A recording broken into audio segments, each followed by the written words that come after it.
Associer les territoires dans leur diversité. La pauvreté est une réalité tant dans les espaces ruraux que les espaces urbains et les outre-mer. Parce que la précarité y est dense et historique, les quartiers populaires sont une priorité. Ce ne sont pas des déserts politiques ou culturels, ils sont riches d'une histoire de mobilisation. Une politique d'égalité des droits est nécessaire pour sortir des débats identitaires qui polarisent la société française. L'État doit rétablir une égalité entre les territoires et garantir une juste affectation de ses ressources entre chacun. Nous réduirons les inégalités entre les territoires. Nous soutiendrons financièrement les collectivités afin qu'elles puissent gagner en pouvoir d'agir localement, en priorité dans les territoires les plus affectés par la pauvreté.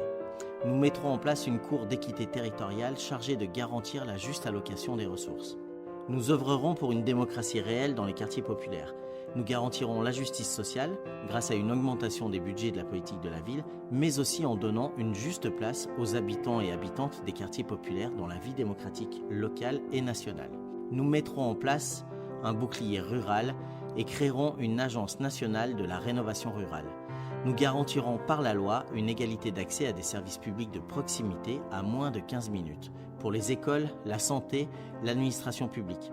Nous développerons les services publics de proximité et utiliserons l'argent public pour soutenir le développement d'épiceries locales, de tiers-lieux et d'associations rurales, afin que l'accès au commerce, au sport et à la culture ne soit plus réservé aux citadins.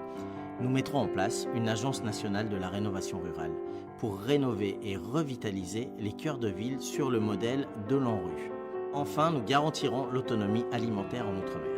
Nous accompagnerons financièrement les territoires ultramarins dans la dépollution et dans la mise en place des plans alimentaires durables, en formant les agriculteurs et agricultrices à l'agroécologie, notamment dans les plantations de canne à sucre et de bananes, et en développant les filières de diversification végétale et animale.